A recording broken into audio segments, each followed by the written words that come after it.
بسم اللہ الرحمن الرحیم مالک یوم الدین۔ مالک ہے روز جزا کا۔ یہ سورہ فاتحہ پہلا سورہ ہے قرآن شریف کا، اس کی تیسری آیت ہے۔ کسی نے کہا کہ قیامت کے دن کا مالک، کسی نے کہا روز حشر کے دن کا مالک۔ تو مالک ہوگا یا قاضی ہوگا؟ وہ فیصلہ کتاب کے مطابق کرے گا یا اپنی مرضی کے مطابق؟ یہ سوال کسی نے کیا تھا۔ تو جو مالک ہوتا ہے وہ اپنی مرضی کا مالک ہوتا ہے، وہ رب العالمین ہے، وہ اپنی مرضی کا مالک ہے، وہ قاضی نہیں ہے۔ قاضی الحاجات ضرور ہے لیکن قاضی نہیں ہے۔ قاضی قانون کی کتاب کو دیکھ کر کے حالات کے مطابق فیصلہ کرتا ہے۔ تو آئیے ہم حضرت صفوان علیہ السلام کے دوسری نشست میں حاضر ہوئے ہیں۔ آپ تمام سامعین ناظرین خدمت السلام اور خوش آمدید کہ آپ اپنا پسندیدہ پروگرام حقیقت عرفان قصص الانبیاء کو بہت توجہ دل جمعی کے ساتھ دیکھتے سماعت فرماتے ہیں اور اپنی قیمتی آراء سے آگاہ کرتے ہیں۔ شکریہ۔ عزیزان گرامی، گزشتہ سے پیوستہ سوال یہ تھا کہ کیا غیر اقوام فلسطین، مواب، عمون، مصر اور اصول پر عذاب الہی کا نزول ہو سکتا ہے؟ اور اس کے لیے ہم نے گزشتہ نشست میں آپ کو سورہ فیل کی ایک پوری سورہ فیل پیش کی تھی۔ 105واں سورہ قرآن شریف کا 5 آیات تھی۔ عزیزم، حضرت صفوان علیہ السلام اپنے اس صحیفے کے دوسرے رکوع کی 4 تا 15 آیت میں پیش کرتے ہیں، لیکن ہم آپ کی 4 تا 7 آیت میں پیش کر رہا ہوں، کیونکہ غزہ متروک ہوگا اور اسقلون اور ویران ہو جائے گا اور اشدود دوپہر کو خارج کر دیا جائے گا، اور اقرون کی بیخ کنی کی جائے گی۔ سمندر کے ساحل کے رہنے والوں یعنی کرتیوں کے قوم پر افسوس، اے کینان، فلسطینیوں کی سرزمین، خداوند کا کلام تیرے خلاف ہے، میں تجھے نیست نابود کروں گا یہاں تک کہ کوئی بسنے والا نہ رہے گا۔ اور سمندر کے ساحل چراگاہوں ہوں گے جن پر چرواہوں کی جھوپڑیاں اور بھیڑ خانے ہوں گے، اور وہی ساحل یہودا کے گھرانے کے بقیہ کے لیے ہوں گے، وہاں چرائے کریں گے۔ وہ شام کے وقت اسقلون کے مکان میں لیٹا کریں گے، کیونکہ خداوند ان پر بھی نظر کرے گا اور ان کی اسیری کو موقوف کرے گا۔ اس کی تشریح یوں ہے کہ کلام مقدس جو ہے وہ غیر اقوام کے لیے ایک عجیب طرز گفتگو کرنے پر آمادہ ہے۔ اس آیت میں ان کے مستقبل سے تعلق بہت گہرا، گویا کہ اسرائیل کے مشرق و مغرب، شمال اور جنوب، چاروں اطراف یعنی چاروں ارد گرد بسنے والی ساری قوموں پر مستقبل میں نازل ہونے والے عذاب یعنی غضب الہی کا شکار ہونے کو ہیں۔ اور سب سے پہلے انہوں نے کہا فلسطین ہے، یعنی ان کی پہچان کے لیے انہیں دوسرے نام کرتیوں سے بھی کرایا گیا ہے اس آیت میں۔ اور کلام میں ان شہروں کے نام بھی بتائے گئے جیسے غزہ، اسقلون، اشدود وغیرہ، ویران اور متروک، غیر آباد یعنی بے آباد ہو جائیں گے۔ ان کے سب لوگ ہلاک کر دیے جائیں گے اور ان کی سرزمین کو یہودا چراگاہ بنائیں گے۔ تو پہلے تو فلسطین کی اور اس کے بعد مواب کی اور عمون کی باری آتی ہے، کیونکہ مواب اور عمون دونوں خدا کے لوگوں کے ملامت اور لان تان کرتے تھے، اور خدا جو سمیع بصیر ہے ان کی باتیں سنی، اسی لیے خدا تعالیٰ کا غضب بڑھکا اور وہ برباد اور ویران کیے جائیں گے، اور پھر آباد الآباد بربادی رہیں گے۔ عزیزو، آپ نے غور کریں گے کہ قرآن میں بھی بہت سارے قوم کا تذکرہ ہے۔ ہم عمون کو جگہ وہاں انہوں نے کچھ اور نام بتایا گیا ہے۔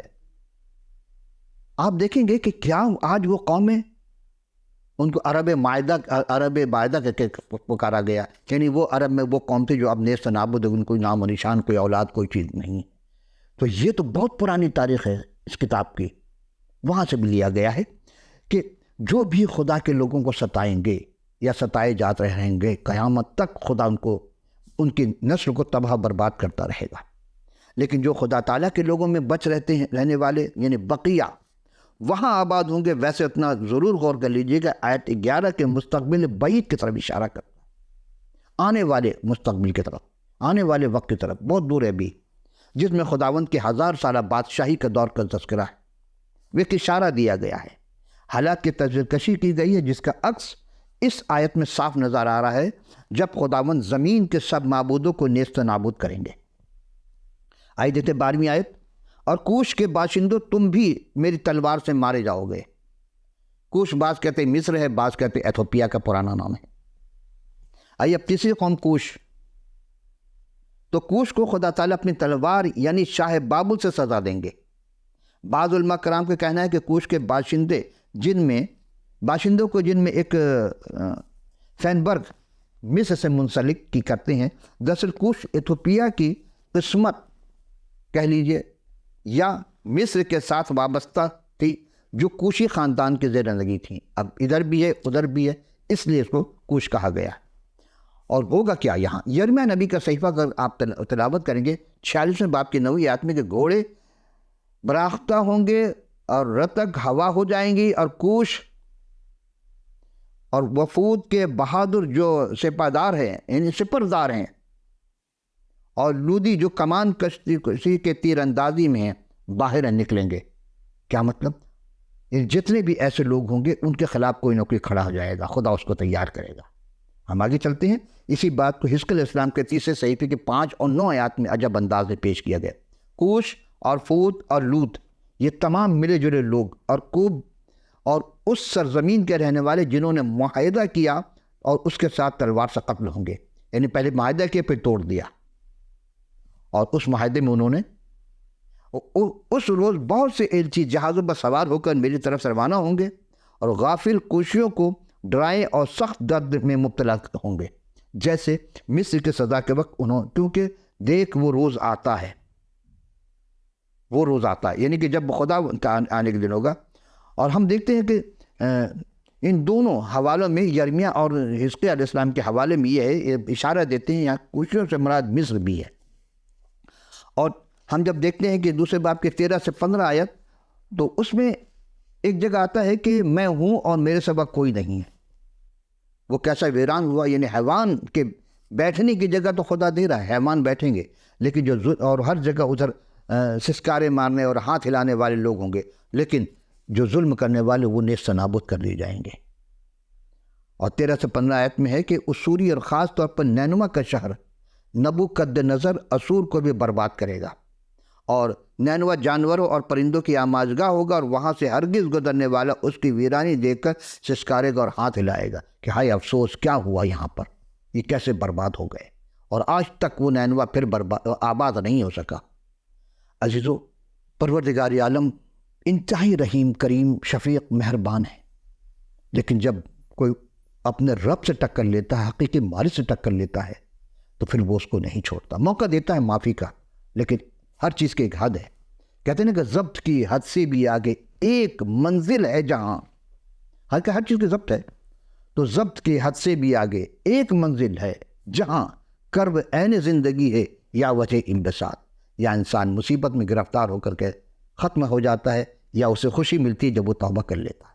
آئیے ہم چوتھے سوال کی جانب چڑھتے ہیں، اور شاید یہ آخری سوال ہو کہ یروشلم پر افسوس کا اعلان، گناہوں کی سزا، یروشلم پر عطاب الہی کے بعد پھر کیا ہوگا، یہودا کے بقیہ کے ساتھ کیا ہونے والا ہے. دیکھ اس کے 2 جز ہیں.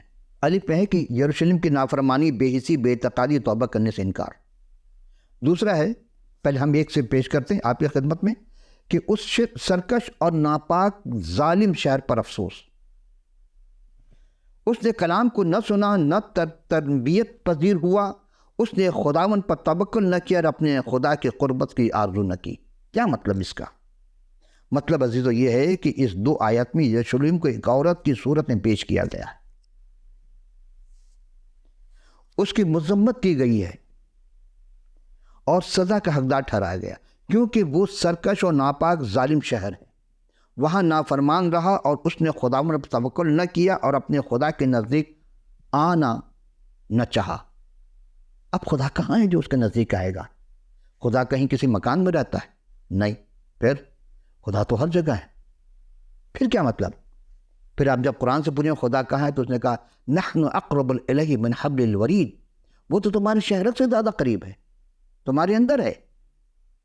تو وہ کیا تمہارے ہر چیز کو نہیں نوٹ کر رہا ہے؟ بالکل کر رہا ہے.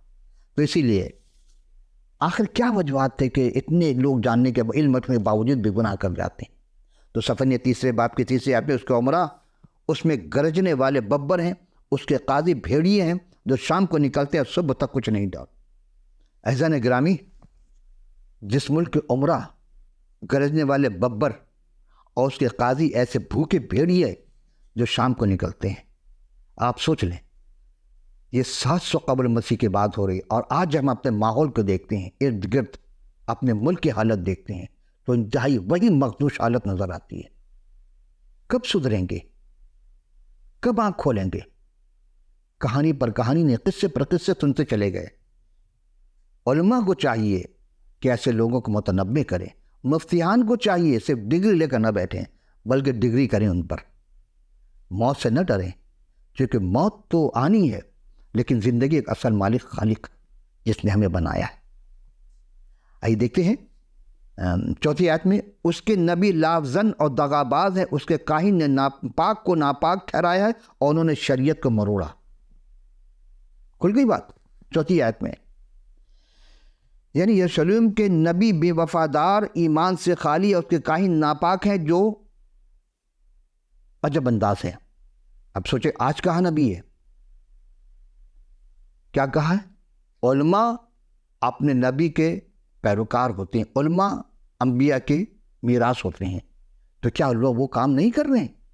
کتنے علماء جو حق کی بات کر رہے ہیں، کتنے علماء ہیں جو سب کو تو زکوٰۃ اور فطرات اور یا غریبوں کی مدد کرنے تلقین کرتے ہیں، لیکن خود کبھی نہیں کرتے۔ ان کے اکاؤنٹ میں اربوں روپے لے کر مرنے کے بعد کہا کیا کریں گے اتنا جمع کر کے، کس کے لیے جمع کیا، کلش میں کیا جواب دیں گے یہ لوگ؟ میں نام نہیں لوں گا، آپ ہم سے بہتر جانتے ہیں۔ تو فینبرگ کچھ اس انداز میں اس کی تشریح کرتے ہیں کہ آیت 4 کا یہ واحد موقع ہے کہ اس کتاب میں نبیوں کو ملامت کی گئی ہے۔ نبی من اس زمانے، آج کے زمانے کا علماء، آخر کیوں؟ ان کا جرم کیا تھا؟ ان کا قصور کیا تھا؟ ان کا قصور یہ ہے کہ چھچورے ہیں۔ آج بھی وہی ہے، کم سن اور معصوم بچوں کے ساتھ کیا سلوک کیا جاتا ہے؟ کیا چھچورا پن نہیں؟ للچائی ہوئی نظروں سے دیکھنا کیا چھچورا پن نہیں ہے؟ اور اہم باتوں کو بالکل پرواہ نہیں کرتے۔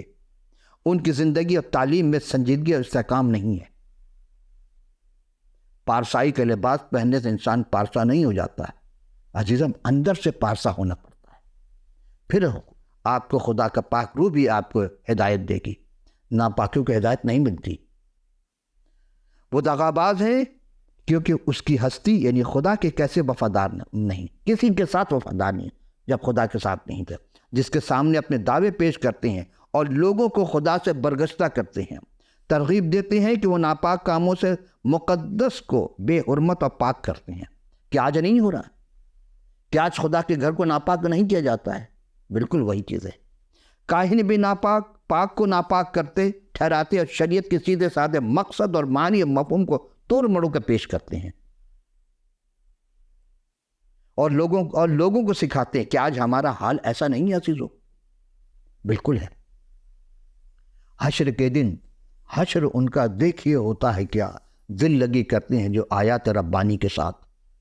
آیات ربانی کچھ ہوتی ہے، سیدھے سادھے لوگوں کو توڑ مڑو کا پیش کر کے، آج بھی وہی پیسے کمانے کے لیے، واہ کرنے کے لیے کیا بیان کیا ہے۔ لیکن عزیزو، خدا کے کلام کو صحیح معنی میں پیش کرنا، اس رب العالمین کے حضور لوگوں کو لانا، متنفر نہیں کرنا ہے۔ آئیے ہم تیسرے باب کی 5 آیت میں ہم دیکھتے ہیں، اس کے ان آیات میں اب خدا ان کا غضب کے ساتھ موجود ہونا، یعنی ان کے سارے گناہ و خطا کاری کے باوجود خدا ان کے اندر ہوگا تاکہ صداقت سے عدالت کرے۔ دیکھیے، عدالت اگر صداقت کے ساتھ ہوگی تو کبھی بھی گناہ نہیں ہوں گے۔ گناہ کیوں ہوتے ہیں؟ قتل کیوں ہوتے ہیں؟ بہت سی باتیں ہیں جہاں مجرم کو سزا نہیں دی جاتی۔ عادل عدل سے کام نہیں لے رہا ہے، عادل بھی جھوٹا ہے، وکیل بھی جھوٹا ہے۔ جو جھوٹا ہے، جھوٹ کا ساتھ دیتا ہے، تو خدا لعنت بھیجتا ہے ایسے قوم پر۔ تباہ ہو جاتی وہ قومیں جہاں جھوٹ ہو۔ اور کیا کہا قرآن میں؟ لعنت اللہ علی القوم الظالمین، لعنت اللہ علی القوم الکاظمین۔ جھوٹی قوم پر، ظالم قوم پر خدا کی لعنت۔ تو خدا جس پر لعنت کرے، رب العالمین سے لعنت کے، سوچیے اس قوم کا کیا حال ہوگا۔ خدا ہمیں بچائے، معاف کرے۔ اس نے دوسری قوموں کے اس خیال سے سزا دی تھی کہ یقیناً یہودا دیکھے اور مجھ خدا سے ڈرے، مگر ایسا ہرگز نہیں ہوا، بلکہ وہ لوگ اور بھی بگڑ گئے۔ آج بھی دیکھیں، کلام دیا گیا کہ آپ سدھارے لوگوں کو، آپ خود بگڑ گئے۔ وہ کہنے کہ ہم بگڑیں گے تو ایسے کہ چہرے بگاڑ دیں گے، وہ اچھوں کے چہرے بگاڑ دیتے ہیں۔ آئیے ہم 8 سے 30 آیت پہ چلتے ہیں، دیکھتے ہیں یہاں ایماندار اور وفادار بقیہ کے لیے کیا تسلی کا پیغام آتا ہے۔ ہم 12ویں آیت پہ بہت زور دیں گے۔ پہلی بات ہے، میں مختصر پیش کروں گا۔ 8ویں آیت کا رب الباب یہ ہے کہ شریر غیر قوموں کی بربادی اور ہلاکت ہوگی۔ 9ویں آیت میں ہے کہ باقی ماندہ قوموں کا ایمان لانا، دیکھ کر کے لوگ ایمان لائیں گے۔ 10 سے 12ویں یا 13ویں آیت میں ہے کہ پراگندہ اسرائیل کی بحالی کی جائے گی، اور 14 سے 17 آیت میں ہے کہ مسیح کی آمد ثانی پر شادمانی ہوگی، اور 18 سے 20ویں آیت میں خدا اپنے لوگوں کے لیے جو کچھ کرے گا بہتر کرے گا۔ آئیے غور کرتے ہیں۔ پہلا موضوع ہے، یعنی اس میں 5 موضوع دیے گئے اس چیپٹر میں، یہاں 3 سے لے کر 20ویں آیت تک، یعنی 8 سے 20 آیت میں ان کے پہلا موضوع شریک قوم کے ہلاکت و بربادی۔ صفحہ 8 آیت میں ہے کہ پس خداوند فرماتا ہے میرے منتظر رہو جب تک میں لوٹ کے لیے نہ اٹھوں، کیونکہ میں نے ٹھان لیا کہ قوموں کو جمع کروں گا، مملکتوں کو اکٹھا کروں گا، تاکہ اپنے غضب یعنی تمام قہر جدید کو ان پر نازل کروں گا، کیونکہ میری غیرت کی آگ ساری زمین کو کھا جائے گی۔ عزیز صفحہ اس 8ویں آیت میں، جس میں عبرانی کے سارے حروف تہجی موجود ہیں، یہودا کی ایماندار بقیہ کی تلقین کی گئی ہے۔ یہودا کی ایماندار بقیہ کی تلقین یعنی خدا کے منتظر ہیں وہ لوگ، جب تک وہ اپنے سارے دشمن کو اپنی غیرت کی آگ سے فنا نہ کر دے گا، اور لوگ منتظر ہیں کہ خدا کب آئے گا۔ باقی ماندہ قوموں کے ایمان لانا، اور یہ 9ویں آیت میں ہے کہ جس کی تشریح یہ ہے کہ جیسے اس آیت میں کہ باقی ماندہ لوگوں کے ہونٹ پاک کر دوں گا تاکہ وہ سب خداوند سے دعا کریں اور ایک دل ہو کر اس کی عبادت کریں گے۔ آئیے دیکھتے تشریح کے ایمان لانے کی طرف اشارہ ہے کہ ایک دل ہونے کے لیے ضرور نہیں کہ سارے دنیا کے لوگوں کی ایک زبان ہو، البتہ خداوند متعال جو قدوس ہے، پاک ہے، ان کے ہونٹ ایسے پاک کریں گے کہ ان کی باتوں میں بت پرستی کہ ناپاکی کا نام کا نشان نہ رہے گا، کوئی شائبہ نہیں ہوگا، اور ساری قوم پوری پاکیزگی اور یکدلی کے ساتھ یہوہ کی ستائش کریں گے، یعنی خدائے بزرگ برتر کی حمد و ستائش کریں گے۔ دوسرا ہے پراگندہ اسرائیل کی بحالی، یہ 10 سے 13 آیت میں ہے، لیکن 11 آیت کو آپ ذرا غور سے سماعت فرمائیے کہ پھر ہم آگے چلیں گے۔ کوش کی نہروں کے پار میرے عابد یعنی میری پراگندہ قوم میرے لیے ہدیہ لائے گی۔ اسی روز تو اپنے سب اعمال کے سبب سے جن میں تو میری گناہگار ہوئی شرمندہ نہ ہوگی، کیونکہ اس وقت تیرے درمیان سے تیرے متکبر لوگوں کو نکال دوں گا، پھر تو میرے کوہ مقدس پر تکبر نہ کرے گا، اور میں تجھ میں ایک مظلوم اور مسکین بقیہ چھوڑ دوں گا، اور خداوند کے نام پر توکل کریں گے۔ اسرائیل کہ باقی لوگ نہ بدی کریں گے، نہ جھوٹ بولیں گے، اور نہ ان کے منہ میں دغا کی باتیں پائی جائیں گی، بلکہ وہ کھائیں گے، لیٹے رہیں گے، اور کوئی ان کو نہ ڈرائے گا۔ اب یہ کہاں کی بات ہو رہی ہے؟ آئیے ذرا اس کی تشریح پہ غور کرتے ہیں کہ ان آیات میں پراگندہ اسرائیل کے بحالی کے متعلق کیا کہا جا رہا ہے۔ یہ اشارہ 1000 سالہ بادشاہی کی اس روز غیر اقوام پراگندہ یہودیوں کو اپنے وطن میں واپس لائے گی، اور بطور ہدیہ خدا کو پیش کریں گے، اور شریر لوگ جو اپنے تکبر میں خوش ہوتے ہیں کہ دیکھا ہم نے کیسا کر دیا، کتنے کو مار ڈالا، قتل کر دیا، وہ یہودا میں برباد کر دی جائیں گے، اور آگے کوئی اسرائیل کے باقی لوگوں کے لیے ڈر اور خوف کا باعث نہ ہوگے، خدا سب کو ہلاک کر دے گا۔ جو بچ رہیں گے وہ انتہائی حلیم اور فروتن ہو جائیں گے، اور خدا کے نام پر توکل کریں گے، اور راست بازی کی زندگی گزاریں گے اس دنیا میں۔ اس دنیا کی بات الگ ہوگی۔ اب اس میں 5ویں بات تھی مسیح کی آمد ثانی، یہ 14 سے 17 آیت میں ہے۔ خوشی کے گیت اے دختر سیون نغمہ سرائی کر، اے اسرائیل للکار، اے دختر یروشلیم پورے دل سے خوشی منا اور شاد ہو، اور خداوند تیری سزا کو دور کر دیا، اس نے تیرے دشمن کو نکال دیا، خداوند اسرائیل کا بادشاہ تیرے اندر ہے، تو پھر مصیبت نہ دیکھے گی۔ اس روز یروشلیم سے کہا جائے گا کہ ہراساں نہ ہو، اے سیون تیرے ڈھیلے نہ ہوں، خداوند تیرا خدا تجھ میں ہے، قادر ہے، وہی بچا لے گا، وہ سب تیرے نشان سبب سے شادمان ہو کر خوشی کرے گا۔ عزیزو، ویسے اس کے 14 سے 20 آیت بحالی کے گیت کی طرف اشارہ کرتے ہیں، جس میں یہوہ یعنی خدائے قادر مطلق کی ستائش کرتے ہیں، اور اس میں بڑی قدرت کی رہائی کے عطا فرمائی گئی ہے۔ لیکن ہم جب غور کرتے ہیں، وہ اس بات پر خوشی اور خرمی مناتے ہیں خدا تعالیٰ اپنے لوگوں کے لیے کس قدر محبت رکھتے ہیں، یعنی ایسی محبت کوئی اور نہیں کر سکتا، اور دوست صحیح کے پاس کئی باتیں ہیں جن کے باعث وہ نغمہ سرائی کر سکتے ہیں، خوشی منا سکتے ہیں۔ نہ صرف ان کے دشمن کا صفایا ہو گیا بلکہ اب تو مسیح موعود بادشاہ خداوند ان کے اندر موجود ہے۔ یعنی اس وقت جب حضرت مسیح سلام علیہ کی دوسری آمد ہوگی، یہ اس کی طرف اشارہ ہے، کیونکہ اب نہ ڈر اور نہ کمزور محسوس کرنے کا قطعی ضرورت نہیں، کیونکہ قادر مطلق خدا اپنے محبت سے انہیں تسلی دے گا۔ ایسا سوال ہی پیدا ہوتا ہے کہ خدا اپنے لوگوں کے لیے کیا کچھ کرے گا؟ تو ہم آخری 3 آیت ہے اس آیت کی 18 سے 20 آیت میں سوال ہی پیدا کہ ایماندار اور وفادار کے لیے کیا پیغام ہے؟ آج جو بھی ایمان لاتا ہے، وفادار ہوتا ہے، وہ کہ تکالیف بہت ہیں، پوری زندگی میں تکلیف ہوتی، تکلیف ہی تکلیف ہے، تو جو آخر تک وفادار رہا اسی کو تاج ملے گا۔ ثابت قدم رہنا ایمان میں، اور اس کو جاننے کے لیے آپ سورہ اصل بھی پڑھ سکتے ہیں کہ قسم زمانے کی انسان خسارے میں ہے، لیکن وہ لوگ جو ایمان لائے اور عمل صالح کیے، پہلے ایمان کی بات آئی ہے پھر عمل صالح کی بات آئے گی۔ الا الذین آمنوا وعملوا الصالحات، عمل صالح کرتے ہیں، وتواصوا بالحق، حق پر قائم رہتے، وتواصوا بالصبر صبر کرتے ہیں۔ یعنی یہ نہیں ہے کہ آپ صرف صبر کو تسلیم کریں، لیکن ثابت قدم رہنا ہے۔ آئیے دیکھتے ہیں کہ اس 18 سے 20 آیت میں کیا ہے کہ ایماندار وفادار بقیہ کے لیے تسلی کا پیغام، چونکہ لوگوں پر قہر و غضب الہی جلد نازل ہونے والا ہے، اس لیے خداوند ان کے پکے وعدے کے ساتھ نبوت کو ختم کرتے ہیں۔ پیشن گوئی نبوت کہتے ہیں، پیشن گوئی کو آنے والے وقت کی جو پیشن گوئی کی جا رہی ہے اس وقت کی بات ہو رہی ہے۔ دیندار اور خدا ترس بقیہ کے حالات بالکل بدل جائیں گے، ان کی اسیری موقوف ہو جائے گی اور عیدوں سے محرومی کے بجائے شادمانی ہوگی۔ جو لوگ محرومی کے ساتھ عید گزارتے ہیں ان کی عید موقوف نہیں ہوگی بلکہ اس میں شادمانی ہو جائے گی، اور جلا وطنوں کو زمین کے سب قوموں کے درمیان ناموری سے حاصل ہوگی۔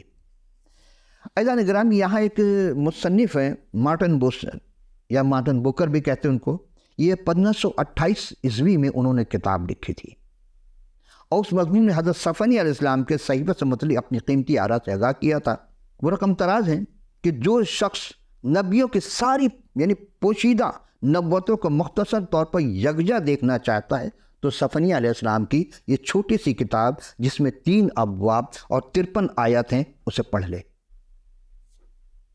آج ہم صفنی اسلام کے صحیفے کے اختتام پذیر پر جا ہونے والے ہیں۔ ان کی ساری نبوت کی باتیں پیشن گوئیاں مستقبل کی ہوئی تھی، لیکن غور فرمائے کہ یہ تو 640 صدی قبل مسیح کی باتیں ہیں، جو کہ آج ماضی کی باتیں ہیں، آج قدیم تاریخ ہو گئی ہے۔ یعنی آج سمجھے تو تقریباً یہ 600 یہ ہو گئے، 640 صدی اور 2000 یہ، تو تقریباً 2600-2700 سال پرانی باتیں ہیں۔ کیا سچ پوچھیں تو آج کے دور میں اس سے بھی زیادہ اذیت ناک باتیں ہو رہی ہیں۔ اس سے بھی پہلے عذاب الہی، اس سے پہلے کہ عذاب الہی آئے، توبۃ النصوح کا دروازہ کھلا ہے، ابھی معافی کی گنجائش ہے۔ گناہ قدیم یہودا اور اس کے ارد گرد قوموں میں سب سے زیادہ اگر خدا کو کوئی بھایا تھا تو صفنیہ کے لوگوں کو آج بھی معاشرے کی طرف اشارہ کرتا ہے، اور اپنی نافرمانیت پر بلاوا، اور لوگ خدا کے بجائے دولت و اعتبار کرتے تھے۔ آج بھی وہی ہے۔ ابلیس نے ذہن کو اتنا برباد کر دیا ہے کہ وہ دولت کو خدا سمجھ بیٹھا ہے، تو وہ کہتا ہے کہ فرسٹ گاڈ از گاڈ، پہلا خدا تو وہ ٹھیک ہے، لیکن سیکنڈ گاڈ از منی، دوسرا خدا دولت ہے، ٹھیک ہے لیکن محنت سے حاصل کرو، کسی کا حق مار کر نہیں۔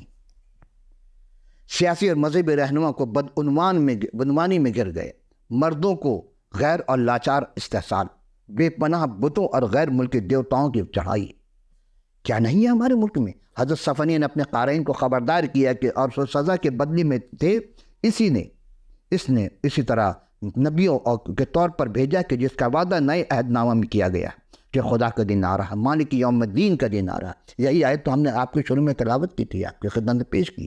کتاب مقدس کے ماہرین اس لفظ کے معنی پر بحث کرتے ہیں، جس میں کچھ کہتے ہیں کہ خداوند کا دن سینکڑوں سال یا اس سے زائد برسوں پر خدا کے مسلسل فیصلے کی وضاحت کرتے ہیں۔ دوسروں کا کہنا ہے کہ اچانک واقعہ جیسے حضور المسیح کی آمد ثانی میں ختم ہو جائے گی، نہیں، تاہم دونوں اطراف سے اتفاق ہوگا۔ غضب کا غصہ گناہ کی وجہ سے ہے۔ اس میں اہل یہودا کو مخاطب کر کے آنے والے واقعے کے بارے میں خبر دے رہے ہیں کہ حضرت صفنیہ نے یہودا کو خدا کی ساری دنیا کے انصاف کرنے پر آگاہ کیا کہ تم کو تو سارے انصاف کے لیے بنایا گیا، تم یہ کیا کر رہے؟ اس میں نہ صرف دوسری قوموں کی تباہی بربادی کے اشارہ کیا کہ بلکہ اہل یہود کو بھی خدا کے رحم کو یقین دلایا، اور پھر بالآخر یہودا پھر سے بحال ہو جائے گی۔ اعزان گرامی، کیا کلام پاک کے مطابق کسی اور نبی نے کسی پر رحم کرنے اور ان کی بحالی کے کہیں ذکر کیا ہے؟ غور کیجئے گا اس سوال پر، یہ ہم چھوڑے جا رہے ہیں۔ آئیے سورہ بقرہ کی اسی 210 آیت کو ہم پھر آج آپ کی خدمت میں پیش کریں، ایک دائرہ ناند ڈالتے ہیں جو تقریباً 600 صدی قبل مسیح میں حضرت صفنیہ نے کہا تھا، اور اسی کو هل ينظرون الى ان ياتهم الله في ظلال من الغمام والملائكه وقضى الامر والى الله ترجع الامور، کیا وہ انتظار کرتے ہیں کہ اللہ ان کے سامنے بادلوں کے سائے میں آج موجود ہو اور فرشتے بھی آ جائیں اور کام پورا ہو جائے، اور سب باتیں اللہ کے اختیار میں ہیں۔ اسی بات کو صفنیہ اسلام کے رکو 3 آیت میں جو ہم نے پیش کر کے لذالک فتنظرون یقول رب، پس خدا فرماتے ہیں کہ میرے منتظر رہو، الی یومی اقوم الی الصلب لکم حکمی وجب جميع الامم حشر ممالک، جب تک کہ میں لوٹ کر کے لیے نہ اٹھوں، کیونکہ میں نے ٹھان لیا ہے کیا قوموں کو جمع کروں گا۔